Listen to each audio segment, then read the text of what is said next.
The story opens with Marcus Reed standing in the processing queue at Concordia Station's immigration checkpoint, using forged identity documents that identify him as Thomas Vance, a freelance systems technician from the outer colonies. The documents are good. He paid enough for them. But standing in line surrounded by security scanners and armed guards, Marcus feels exposed in a way he hasn't in the 3 years since he went into hiding. He's here because a lucrative contract job requires physical presence on Concordia, and he's running out of money. The risk seemed manageable when he was desperate. Now, watching Kael'thir security officers scrutinize every traveler, he's second-guessing everything. Marcus's past is complicated.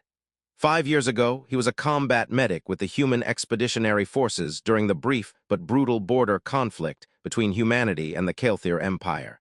He was captured during a skirmish, held in a Kael'thir military facility for 3 weeks, and then released during a prisoner exchange. What his official records don't show, what no one knows except him, is what happened during those 3 weeks. The memories are fragmented. A Kael'thir medical facility, an injured woman who was being treated in a secure wing, alarms indicating a facility malfunction, guards evacuating and leaving her behind because protocols demanded prioritizing mobile patients, and Marcus making a choice that still doesn't make logical sense. He went back. He pulled her out of that wing before the toxic gas from the damaged environmental systems killed her. He performed emergency medical stabilization using supplies he scavenged. He kept her alive until proper medical teams could return safely. He never knew her name. She was unconscious most of the time, and he was extracted during the prisoner exchange before she woke. But he remembers her face, the distinctive pattern of bioluminescent markings on her skin, the elaborate jewelry she wore that suggested high status. After the war ended, Marcus learned that several Kael'thir officers were looking for a human medic who'd saved someone important during the conflict. Not to thank him, to question why he'd helped the enemy, to investigate whether it was part of some intelligence operation. Marcus, who'd simply acted on medical instinct and basic human decency, realized he was about to become a political complication neither side wanted to deal with. So he disappeared. Forged documents, new identity, jobs that kept him on the margins where no one looked too closely. It worked for 3 years. Now, in this queue on Concordia Station, Marcus tries to convince himself that 3 years is enough distance, that the Kael'thir who might recognize him are unlikely to be here, that his forged documents will hold. He's wrong on multiple counts. As his turn approaches, an announcement echoes through the immigration hall. All processing temporarily suspended, security protocols elevated for royal arrival. The crowd murmurs with a mix of annoyance and excitement. Marcus's blood runs cold when he hears royal arrival. Through the transparent walls of the immigration hall, he sees a formal delegation entering the station. Kael'thir honor guards in ceremonial armor, diplomatic officials, and at the center, a figure who makes Marcus's heart stop. Queen Sariel, the immortal sovereign of the Kael'thir Empire. She's older than the images in his medical textbooks suggested, her bearing regal in ways that transcend physical description, her elaborate court attire marking her as the most important person in Kael'thir space. And Marcus recognizes her instantly. The bioluminescent patterns, the distinctive facial features, the way she moves with careful control that he remembers from her injured state. The woman he pulled from that toxic medical wing 5 years ago is the Kael'thir Queen. He saved the Queen, and then he hid from the people trying to find him to understand why. Marcus tries to make himself smaller in the crowd, tries to blend with the hundreds of travelers pressed against the transparent walls to watch the royal procession. Queen Sariel is supposed to pass through the diplomatic entrance, nowhere near the public immigration area. But she stops, she turns, and she looks directly at the immigration hall, scanning the crowd with an intensity that makes Marcus's skin prickle. Her eyes find him. Even across the distance, even through the transparent barrier and surrounded by hundreds of people, she looks directly at Marcus and her expression shifts from formal neutrality to something he can't read. Recognition. Absolute, certain recognition. Marcus's instinct is to run, but running would confirm suspicion, would mark him as someone with something to hide. So he stands frozen while Queen Sariel says something to her security detail and changes her path to approach the immigration hall. The crowd parts for her reflexively, creating a clear corridor. She enters the hall with 3 of her guards, and every person in the space immediately performs whatever gesture of respect their culture uses for royalty. Bows, salutes, formal verbal acknowledgments. Everyone except Marcus, who's too shocked to remember protocols he never properly learned in the first place. Queen Sariel walks directly to him, ignoring immigration officials who try to brief her on station protocols. She stops 3 feet away, studying his face with an intensity that makes him want to disappear. When she speaks, her voice is quiet enough that only he and her nearest guards can hear. "I know you, from the Kelvar facility. 5 years ago, you pulled me from the medical wing during the gas leak. It's not a question, it's a statement of absolute certainty. Marcus considers denying it, but those eyes tell him lying would be pointless. I was a prisoner. There was an emergency. You were injured and alone. I helped, that's all." "That is not all," Queen Sariel corrects, still in that quiet voice. "You risked your life entering a contaminated zone to save someone you believed was an enemy. You stabilized me using minimal supplies. You kept me alive when I should have died." She pauses. "And then you disappeared before I could learn your name, leaving only security footage that was too corrupted to identify you clearly. My security forces have been searching for you for 5 years. Marcus feels the trap closing. "I'm just a systems technician. Name's Thomas Vance. You've got the wrong person." Queen Sariel's expression shifts to something that might be amusement. "Thomas Vance is a fabricated identity created by a very skilled document forger 3 years ago. Your actual name is Marcus Reed, former combat medic, Human Expeditionary Forces. You went into hiding because you feared being used as a political symbol or interrogated about your motivations for saving me." She steps closer, lowering her voice further.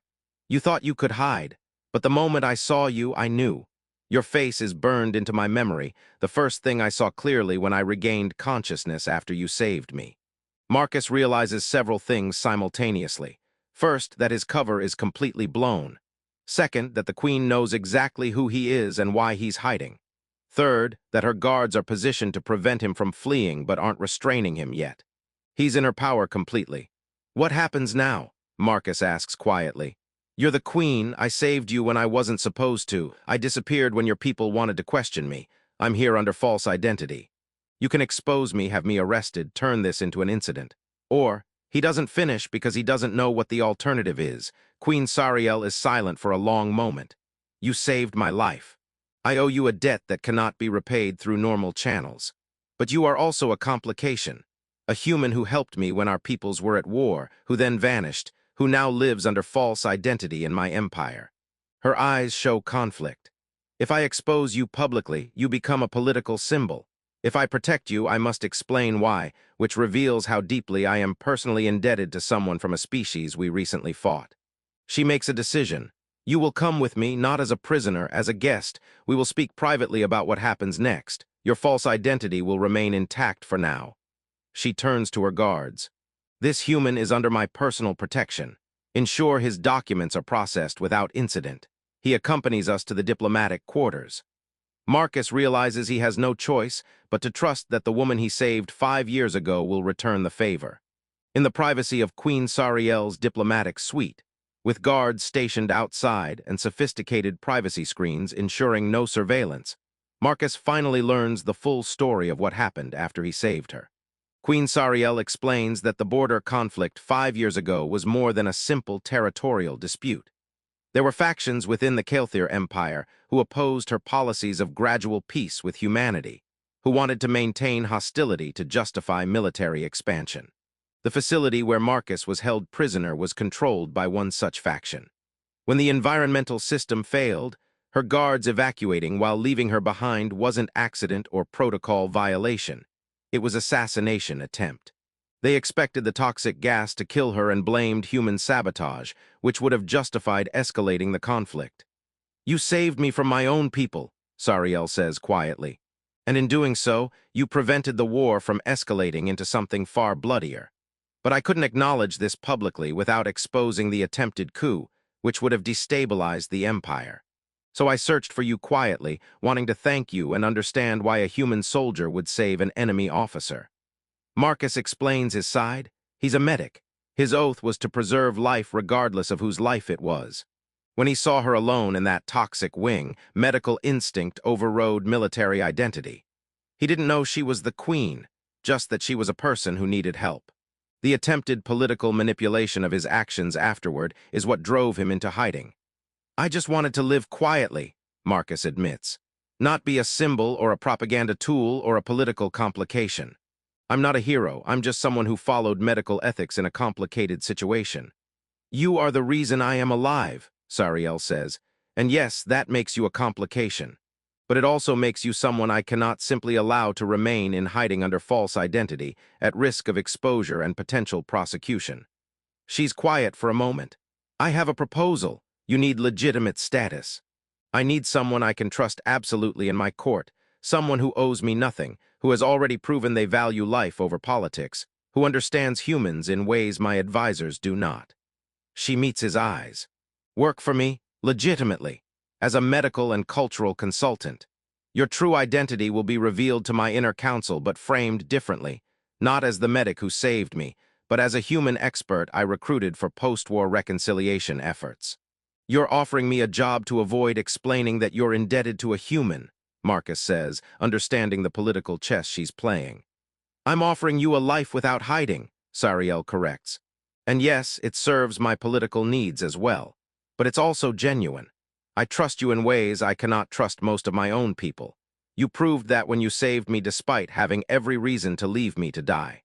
Marcus considers this. His alternative is returning to hiding with the knowledge that the Queen knows his identity and location. That's not sustainable.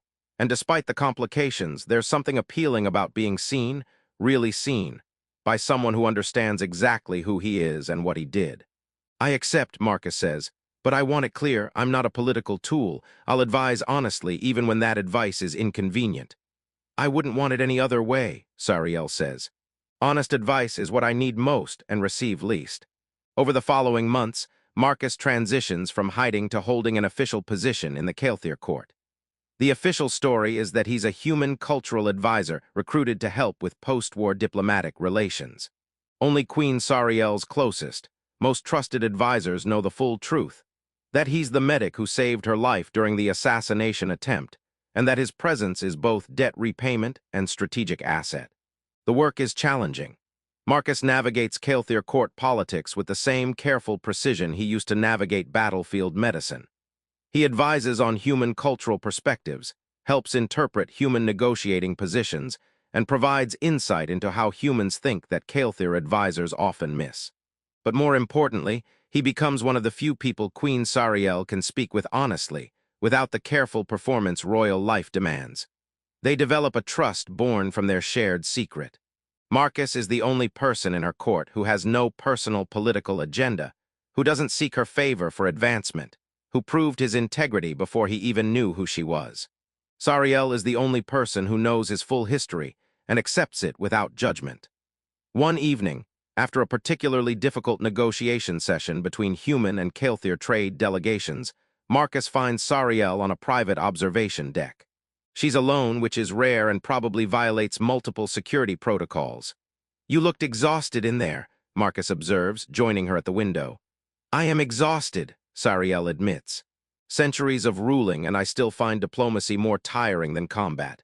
At least in combat, the sides are clear. She's quiet for a moment. Do you regret accepting my offer, being here instead of maintaining your anonymity?